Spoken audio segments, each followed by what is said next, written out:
if you were going to break down the importance of technical indicators, price action and basic support and resistance, and these two components would probably comprise of about 80% of technical analysis for me. And then fibs, oscillators, moving averages, pivots are going to make up the balance of the 20%.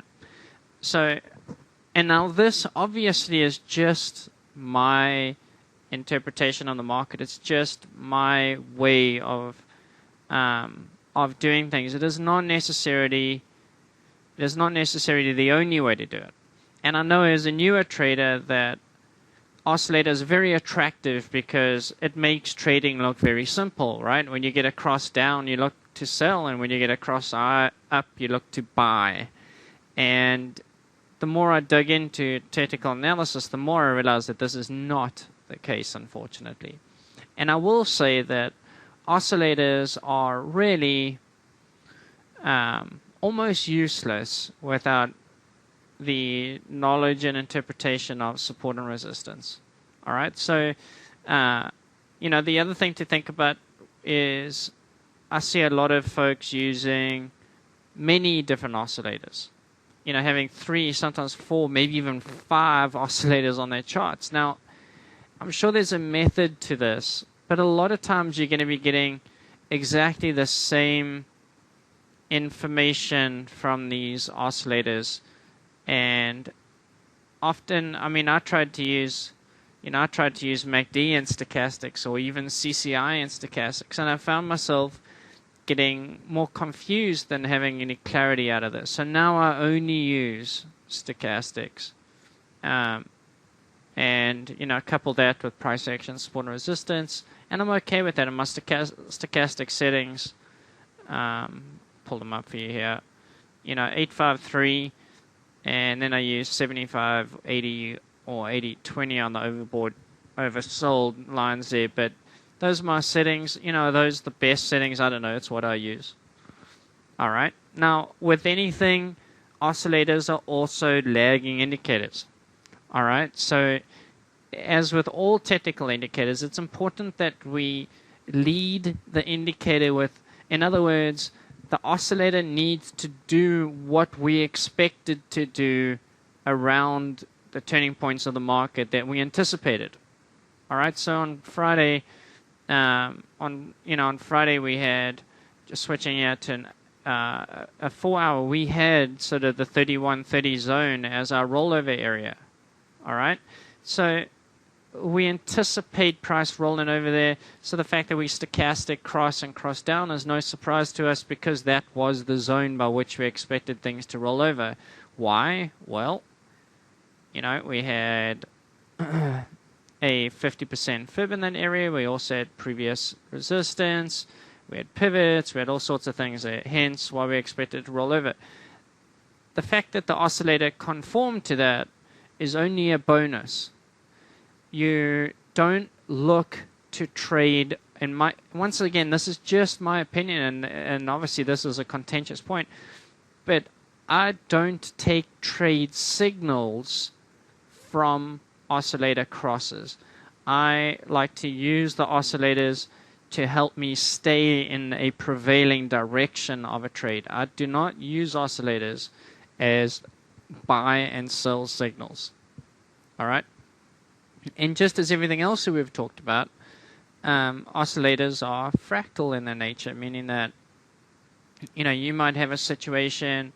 Okay, I'll elaborate on that as we go. So, the first piece of information here is that oscillators, we want to know in the direction of a prevailing trend. If it's a downtrend, we want to know basically when we overbought within the context of that downtrend. If it's an uptrend, we need to know when we oversold within the context of the uptrend. Oscillators, and I'm going to say this very slowly, oscillators will never tell you when you are oversold in a downtrend, and they will never tell you when you are overbought in an uptrend. There's no such thing as overbought in an uptrend, and there's no such thing as oversold in a downtrend. A trend will always exceed expectations in that direction. So it's nothing in a downtrend for an oscillator to stay oversold for a very long time while price drops. So the oscillator is saying I'm oversold, however, price keeps dropping. All right, that is very normal. We need to know when we overbought in the downtrend so we can look to sell into the trend to the downside or buy into the trend on the upside. All right, that is, in my opinion, is the way that we can use oscillators to our benefit. All right, not to try and take counter trend opportunities relative to the big daily trend or the relative to the 4-hour trend.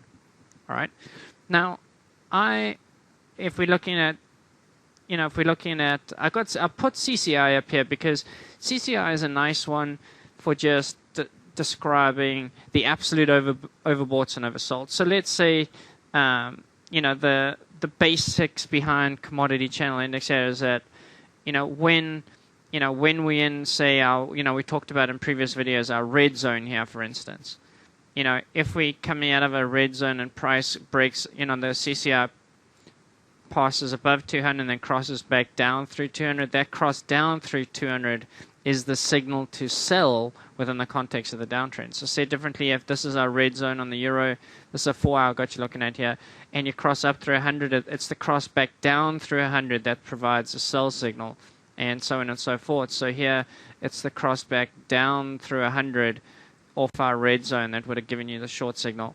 And, here you are again coming off the red zone, passed up through 200, pushing down back through 200 provides the sell signal. Notice that while this is trending to the downside, all the long signals are avoided.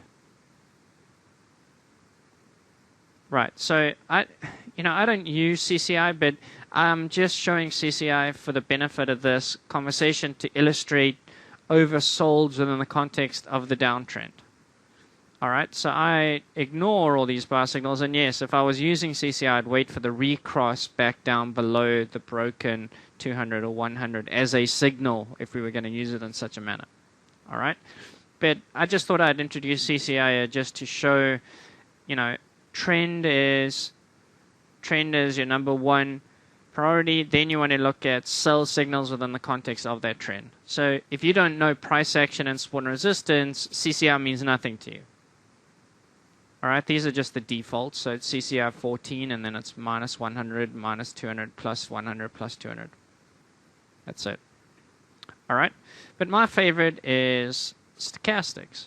All right, now I don't look at stochastics, the crosses. I think that, if you look at something like this, this would have looked crossed down, but ultimately then recrossed itself to the upside. And the same sort of thing through here, and the same sort of thing through here. So I only look at stochastics when they've crossed down into what I call the trade zone.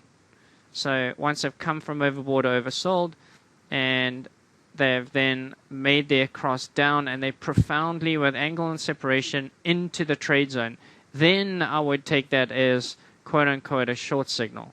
However, it's more of a confirmation of a short direction for a period of time. All right, so for me, one 4-hour oscillation to the downside is basically a 24-hour stretch. All right, so I know that when we crossed and in the trade zone to the downside, I know that the overall prevailing trend or direction for that session day is going to be down for about 24 hours.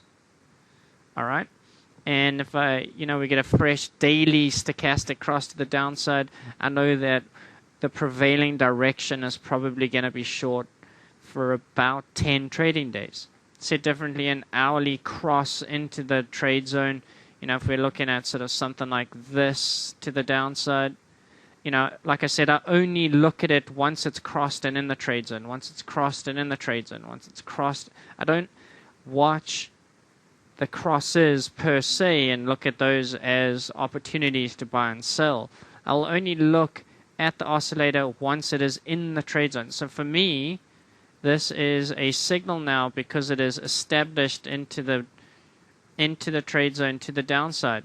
So that doesn't mean necessarily that is an invitation to short the euro right there and then. right now we're coming off the support zone. We're probably going to do sort of something like this. And then roll over. However, the direction is still established to the downside on the stochastic. All right?